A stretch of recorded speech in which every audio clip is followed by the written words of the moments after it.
Jadi kita kena bahagikan dulu air ni kepada dua.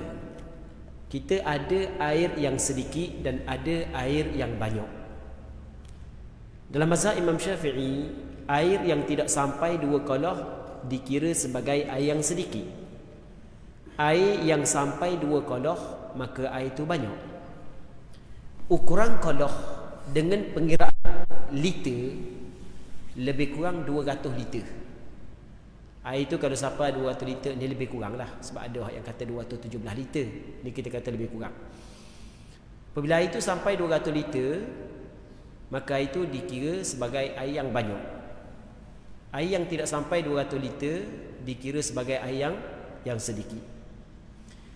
Air yang sedikit kita kena faham, semata-mata jatuh najis ke dalamnya, najis tersebut menajiskan air itu, sama ada berubah ataupun tidak. Saya buat contoh. Ni air sikit, seliter pun tak sampai, setengah liter pun tak sampai. Tiba-tiba jatuh tak cicak, tung jatuh dalam. Contoh hamba buang tak cicak, air tu hamba bau macam biasa, hamba rasa pun macam biasa. Contoh je, tapi tak rasa. Ni tak ada tak cicak Rasa pun macam biasa, bau pun macam biasa, warna air pun macam biasa. Najis itu tidak merubahkan air. Kata ulama, air ini telah bertukar menjadi mutanajis. Mutanajis sebab dia? Sebab sedikit. Sebab dia? Sebab sedikit. Apabila sikit, mutanajis. Apabila masuk najis ke dalamnya. Berbeza dengan air yang banyak. Air cukup 2 qadah, 200 liter, 300 liter. Kita ada tong so. Baik, kita tengok tikus mampu seekor dalam, kita pun buang tikus. Air kita tengok macam biasa, bau pun macam biasa, warna pun tidak berubah. Maka air yang banyak saat itu tidak najis. Kerana dia? Kerana banyak. Baik, sekali lagi hamba buat pembahagian. Air, ada air sikit, ada air banyak. Pasal ni jelas dah kan. Hamba nak buat pembahagian yang sama, cuma ada sedikit penambahan. Kita ada air sikit, ada air banyak. Istilah sikit dan banyak ni tak cukup 2 qadah sikit, 2 qadah ke atas banyak. Okey, baik. Kita air tak cukup 2 qadah, ada air 2 qadah. Qadah ni dia qadah. Qadah ni bahasa Arab kata qullah. Tapi dalam kitab lama dia tulis qalah gitu gau. Kita pula ni tulis qalah juga. Tapi dalam bahasa kita, qalah ni qalah, satu kawasan tangkungan air. Tu bahasa kita kan.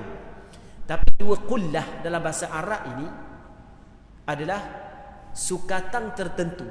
Orang Arab dulu dia buat bekas air daripada kulit kambing. Kambing kecil, kecil bekas air. Kambing besar, besar bekas air. Jadi 2 qadah ini adalah 2 sukatan. 2 qadah ni adalah sukatan air yang diguna oleh orang dulu. Zaman kita, tempat kita orang tak guna dah. Kulit kambing orang tahu je. Orang tahu je. Kalau orang rajin buat kulit, buat beg kulit je ambil. Tak tahu je. Mereka di Kelantan, di Kelantan tak tahu. Di Kelantan, di Tani, dia tak tahu dia. Dia pakai masuk sekali ke kulit. Betul tak? Orang Kelantan ada ni. Mari daripada Kelantan ni, insya-Allah. Baik. Jadi kulit tu dia buat bekas air kan. Jadi 2 qadah ni sukatan tertentu. Nisbah sekarang ni lebih kurang dalam 200 liter. Cuma bersebut dah tadi, penetapan qadah melalui liter, ulama mazhab Imam Syafi'i kontemporari, ulama kontemporari mazhab Imam Syafi'i berbeza pandangan. Ada kata 200, ada kata 217, ada macam-macam pandangan. Jadi kita ambil kesimpulan 200 liter je. Okey, 200 liter saja. Jadi kalau cukup 200 liter, bermakna banyak lah tu. Kalau tak sampai 200 liter, sikit lah tu. Selesai dah kan? Air hok sikit tak sampai 200 liter tiba-tiba jatuh najis. Jatuh je najis dalam, mengubah ke ataupun tidak ke, tak kira. Najis tu merubah warna air, sifat air ataupun bau air ataupun tidak berubah, dok kira. Air tersebut mutanajis dah. Apabila semata-mata jatuh najis dalam. Okey, baik. Boleh faham dah kan? Tapi dengan syarat. Dengan syarat najis yang tidak dimaafkan. Kalau najis dimaafkan tak apa. Benda najis yang dimaafkan, najis yang dimaafkan adalah bangkai binatang yang tidak mempunyai darah yang mengalir. Bangkai binatang yang tidak mempunyai darah yang mengalir dimaafkan dalam bak air. Ni hamba tengah-tengah minum air ni, tiba-tiba jatuh lalak seekor. Jatuh lalak. Kita pun tengok je, dia minta tolong dah, tak tolong. Mapuh dia dalam. Hamba pun buang lalak tersebut. Hamba nak minum air ni, boleh ke tak? Boleh. Bak bak dia rasa dak tergamak nak minum, rasa cair air liur. Tu tak nombor 10 tu. Kan tak nombor 2, tak nombor 10. Tu kita pun bincang tu. Sebab kita kadang benda jelas-jelas hak yang halal pun kita boleh makan, belum. Bukan semua orang boleh makan. Arnab, bukan semua orang boleh makan. Tidak gitu kan? Okey, baik. Jadi najis kalaulah bangkai binatang yang tidak mempunyai darah yang mengalir jatuh dalam air yang sedikit, air tersebut tidak jadi najis. Boleh faham tak? Cicak ni ada darah mengalir tak cicak? Cicak biasa kita katak cicak kan. Tubik tak macuk darah, habis muka kita penuh bahan darah dia. Gitu. Tak, cicak bukan memiliki darah yang mengalir. Bangkai cicak. Kita tengah hidang air kat orang. Buat air. Jatuh bangkai cicak dalam. Buang terus cicak. Air tu boleh minum tak? Boleh minum. Sebab air tu suci. Saya raya boleh minum, bukan wajib minum. Dia jangan kena biasa di antara boleh dengan wajib. Boleh minum tak? Boleh minum.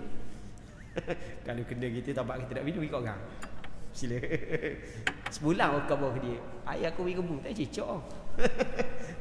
Taklah. Tak, kita nak ayat hukum. Gurau-gurau juga. Baik. Boleh faham Binatang yang tidak mempunyai darah yang mengalir, apabila dia mapuh, bangkai. Bangkai najis. Jelas dah kan? Cuma dalam bak air dimaafkan. Tapi dengan dua syarat. Syarat yang pertama, jangan dia geletok. Cicak mapuh sini, tak ada kerja. Ambil kita dalam air. Dia tu ambil mula. Waktu tak boleh. Waktu jadi menajiskan air. Sebab dia? Sebab dia letak. Itu syarat pertama. Syarat kedua, tidak mengubahkan air. Syarat yang pertama, jangan diletak. Masuk diri, bukan dia letak. Syarat yang kedua, dia tidak mengubahkan air. Kita waktu ambil cicak tu bau air, Allah, bau bakar cicak tu. Mutanajis air tersebut. Sebab dia? Sebab berubah. Okey, sekali lagi. Air yang sedikit, apabila jatuh najis dalam, kita kena bahagikan kepada dua. Tengok najis tu dimaafkan ataupun tidak. Kalau najis tu tidak dimaafkan, maka semata-mata jatuh najis dalam air yang sedikit, air sedikit tu jadi mutanajis walaupun tidak berubah. Tapi kalau najis dimaafkan, maka tidaklah air tersebut mutanajis melainkan apabila berubah ataupun dia yang diletak najis tersebut.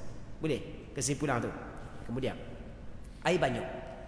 Air banyak jatuh najis, bapak lembu jatuh tegong dalam sungai.